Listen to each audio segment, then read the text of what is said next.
प्यारे बच्चों, कैसे हैं आप सब? आशा करती हूँ आप सब अच्छे होंगे, स्वस्थ होंगे। स्वागत का इस कक्षा में। आइए आज हम पढ़ते हैं हिंदी व्याकरण का पाठ 3, मात्रा, शब्द तथा वाक्य।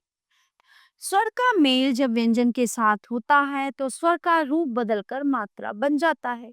वो कैसे? आइए देखते हैं। क ई स अ न अ किसान, म ए ल अ मेला, क उ त त आ कुत्ता। तो किसान में ई का रूप बदलकर ई तथा आ का रूप बदलकर आ, मतलब ये साइन आ गया है। ठीक है। स्वरों का ये रूप न बदलता तो किसान को कई सान लिखा जाता है ना। तो ये सही रूप है। स्वरों को लिखने के लिए जो चिन्ह बनाए गए हैं उन्हें मात्रा कहते हैं। पढ़ने और लिखने को सरल बनाने के लिए ही मात्राओं का प्रयोग किया जाता है। ठीक है। स्वर तथा उनकी मात्राएं देखो। इसी अ की कोई मात्रा नहीं होती। आ ई उ रे ए आई ओ औ। तो मात्रा सहित व्यंजन का की कु क्र के कई को कौ।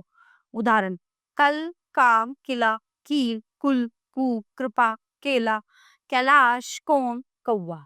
हमेशा याद रखो ई की मात्रा व्यंजन से पहले लगती है, छोटी की जैसे किताब, किरण, किराया आदि।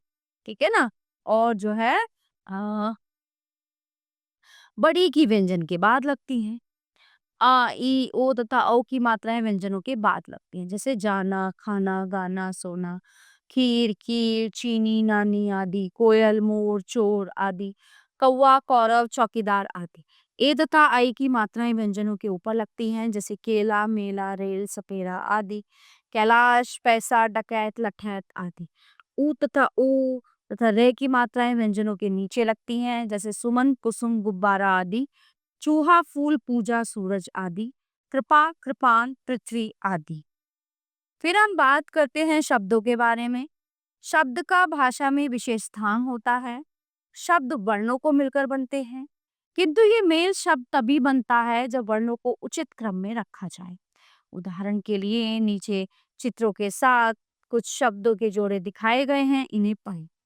देखिए, कानम मकान, मकल कमल, नाहक गहना, है ना। तो इन जोड़ों में अक्षर या वर्ण तो वही है, किंतु ऊपर लिखे वर्णों के मेल को शब्द नहीं कहा जा सकता। वो उल्टे पुल्टे गलत लिखे हुए हैं। ठीक है, क्योंकि उनका कोई अर्थ नहीं निकल रहा। तो एक से अधिक वर्णों का सार्थक मेल शब्द कहलाता है। व्याकरण या भाषा में केवल सार्थक शब्दों पर ही विचार किया जाता है। जिस प्रकार एक से अधिक वर्णों का सार्थक मेल शब्द बनाता है, उसी प्रकार एक से अधिक शब्दों का सार्थक मेल वाक्य बनाता है। उड़ा पतंग है रहा रवि, ये सही है, ये वाला सही है, नीचे वाला ठीक है। रवि पतंग उड़ा रहा है। ऊपर लिखे दोनों वाक्यों में शब्द तो एक जैसे ही हैं, किंतु पहले वाक्य को पढ़ने से कुछ समझ नहीं आ रहा है, जबकि दूसरे वाक्य को पढ़ने से तुरंत समझ आ रहा है। तो एक या एक से अधिक शब्दों का सार्थक मेल वाक्य कहलाता है। भाषा में शब्दों का सबसे बड़ा महत्व है। शब्दों का सही प्रयोग ही भाषा को प्रभावशाली बनाता है। तो इस पाठ में हमने जाना कि स्वरों को लिखने के लिए जो चिन्ह बनाए गए हैं उन्हें मात्रा कहते हैं।